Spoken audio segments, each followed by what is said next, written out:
Parte primeira, das causas primárias. Capítulo 1, de Deus, Deus e o infinito. Questão 1. O que é Deus? Deus é a inteligência suprema, causa primária de todas as coisas. Questão 2. O que se deve entender por infinito? O que não tem começo nem fim, o desconhecido. Tudo o que é desconhecido é infinito. Questão 3. Poderíamos dizer que Deus é o infinito? Definição incompleta. A linguagem humana é limitada, incapaz de descrever completamente o que está além da capacidade da linguagem utilizada pelos homens. Comentário de Kardec. Deus possui perfeições infinitas. No entanto, o conceito de infinito é abstrato. Afirmar que Deus é o infinito implica atribuir a qualidade de uma coisa à própria coisa. É definir algo desconhecido por meio de outra coisa que é igualmente desconhecida. Provas da existência de Deus. Questão 4. Onde é possível encontrar a prova da existência de Deus? Em um princípio que você aplica às suas ciências, não há efeito sem causa. Busque a origem de tudo que não é resultado da ação humana, e sua razão fornecerá a resposta. Comentário de Kardec. Para acreditar em Deus, é suficiente observar as obras da criação. O universo existe, portanto, possui uma causa. Duvidar da existência de Deus é negar a relação entre todo efeito e sua causa, e afirmar que o nada pode realizar algo. Questão 5. Que conclusão pode ser extraída do sentimento inato, presente em todos os seres humanos, sobre a existência de Deus? A conclusão é que Deus existe. Afinal, de onde surgiria esse sentimento se não houvesse uma base? Isso é mais uma decorrência do princípio de que não há efeito sem causa. Questão 6. O sentimento interno que experimentamos quanto à existência de Deus não poderia ser resultado da educação ou de ideias adquiridas? Caso fosse assim, por que esse sentimento existiria entre seus povos considerados primitivos? Comentário de Kardec.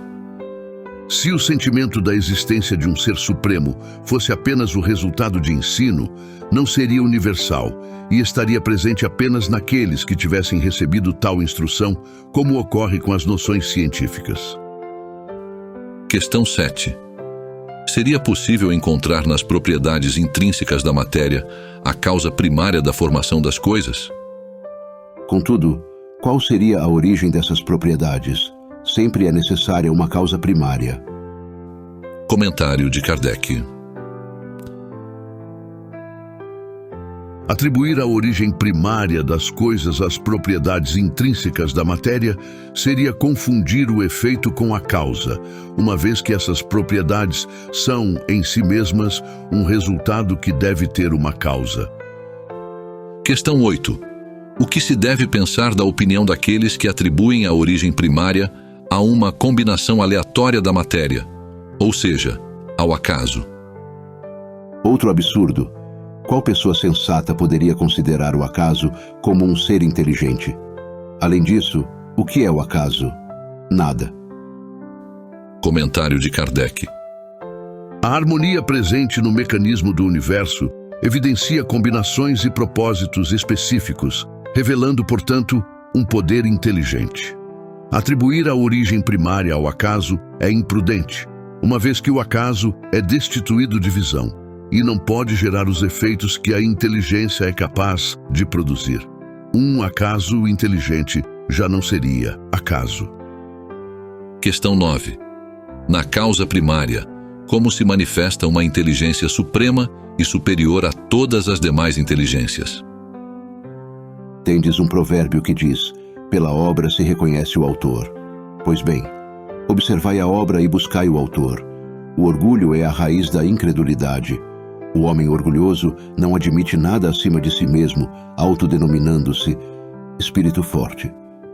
No entanto, é um ser frágil que um simples sopro de Deus pode abater. Comentário de Kardec. O julgamento do poder de uma inteligência ocorre por meio de suas realizações. Dado que nenhum ser humano pode criar o que a natureza produz, a causa primária é, portanto, uma inteligência superior à humanidade.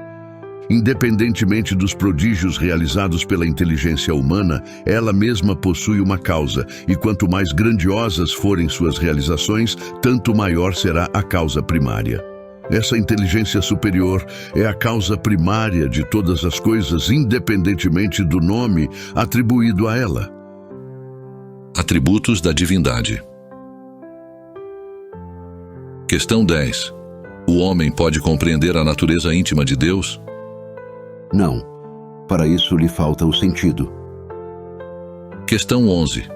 Será algum dia concedido ao homem compreender o mistério da divindade? Quando o espírito não estiver mais obscurecido pela matéria e pela sua perfeição, se aproximar de Deus, então o verá e compreenderá. Comentário de Kardec. A limitação das faculdades humanas impede que o homem compreenda a natureza íntima de Deus. Na infância da humanidade, muitas vezes, o homem confunde Deus com a criatura, atribuindo-lhe as imperfeições desta. No entanto, à medida que se desenvolve o senso moral, seu pensamento penetra mais profundamente no cerne das coisas. Assim, ele forma uma ideia mais precisa da divindade, ainda que sempre incompleta, mas mais em conformidade com a razão saudável. Questão 12.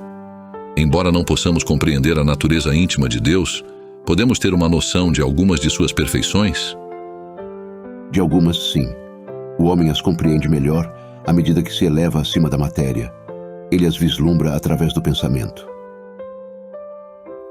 Questão 13. Quando afirmamos que Deus é eterno, infinito, imutável, imaterial, único, onipotente, soberanamente justo e bom, compreendemos completamente todos os seus atributos? Do vosso ponto de vista, sim, porque acreditais abranger tudo. No entanto, sabeis que existem coisas que estão além da compreensão do homem mais inteligente, e vossa linguagem, limitada às vossas ideias e sensações, não possui meios de expressá-las. A razão, de fato, vos diz que Deus deve possuir essas perfeições em grau supremo, pois, se alguma lhe faltasse ou não fosse infinita, ele não seria superior a tudo e, portanto, não seria Deus. Para estar acima de todas as coisas, Deus deve estar isento de qualquer mudança e de todas as imperfeições que a imaginação possa conceber. Comentário de Kardec. Deus é eterno. Se tivesse tido um começo, teria surgido do nada, ou então teria sido criado por um ser anterior. Desse modo, de passo em passo, remontamos ao infinito e à eternidade. Deus é imutável. Se estivesse sujeito a mudanças, as leis que regem o universo não teriam estabilidade alguma. Ele é imaterial, o que significa que sua natureza difere de tudo o que chamamos matéria. Caso contrário, não seria imutável, pois estaria sujeito às transformações da matéria. Deus é singular. Se houvesse múltiplos deuses, não existiria coesão de perspectivas nem de poder na organização do universo. Ele é onipotente, pois é único. Se não possuísse o poder supremo, algo mais poderoso ou igual a ele existiria, o que então não teria feito todas as coisas. Aquelas que não foram feitas por ele seriam obra de outro Deus. Deus é soberanamente justo e bom. A sabedoria providencial das leis divinas se manifesta tanto nas coisas mais insignificantes quanto nas maiores. E essa sabedoria não permite que se duvide nem da justiça, nem da bondade de Deus. Panteísmo. Questão 14.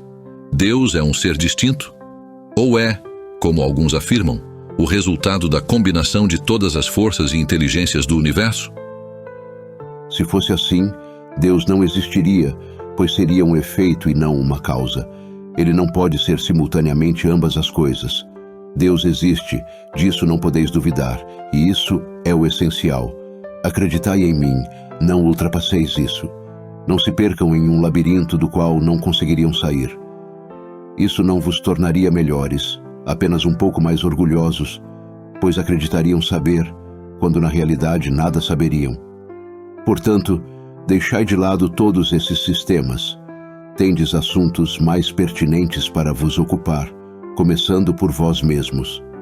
Estudai vossas próprias imperfeições para vos libertardes delas, o que será mais útil do que tentar penetrar no impenetrável. Questão 15.